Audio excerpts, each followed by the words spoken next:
हाय नमस्कार सगळ्यांना, स्वागत तुमचं माझ्या मिनी ब्लॉगमध्ये। तर माहिले की आम्ही छान असं रेडी झालो होतो। आज आम्हाला जायचं होतं बाहेर। प्रांजलच्या पप्पांना होती सुट्टी, मग सुट्टीच्या दिवशी आमचे छोटे मोठे काय कामं असते तर ते होतातच। त्याच्यानंतर बाहेर निघाले म्हटलं काहीतरी खाणार पिणारच, त्याच्यामुळे ना आम्ही ज्यूस घेतला। प्रांजलच्या पप्पांचं नवरात्र चालू आहे, त्यांना काय उपवास होता त्याच्यामुळे काय खाल्लं नव्हतं, मग त्यांनी पण ज्यूस पिलं, आम्ही पण पिलं। छोटे मोठे कामं झाले, घरी आले, रॅकचे हे डबे घासून ठेवले होते, मग ते पुसून काढले, त्याच्यामध्ये मसाले भरले, पेपर वगैरे चेंज केले आणि परत त्यांच्या जागेवरती ठेवून दिले। परत संध्याकाळी आम्ही बाहेर निघालो, त्यांनी दूध वगैरे आणलं। त्याच्यानंतर ना उद्या चंपाषष्ठी आहे, त्याच्यासाठी बाजरीचं पीठ, वांगे, कांद्याची पात सगळं महागच होतं।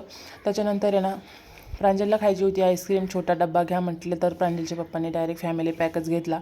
आईस्क्रीम वगैरे खाल्ली, जेवण वगैरे केलं, आईस्क्रीम खाल्ली आणि किचनचं सगळं साफसफाई वगैरे, भांडे वगैरे सगळं घासून घेतलं। असा गेला माझा आजचा दिवस। व्हिडिओ आवडला असेल तर नक्की लाईक शेअर सबस्क्राईब करा। भेटू उद्याच्या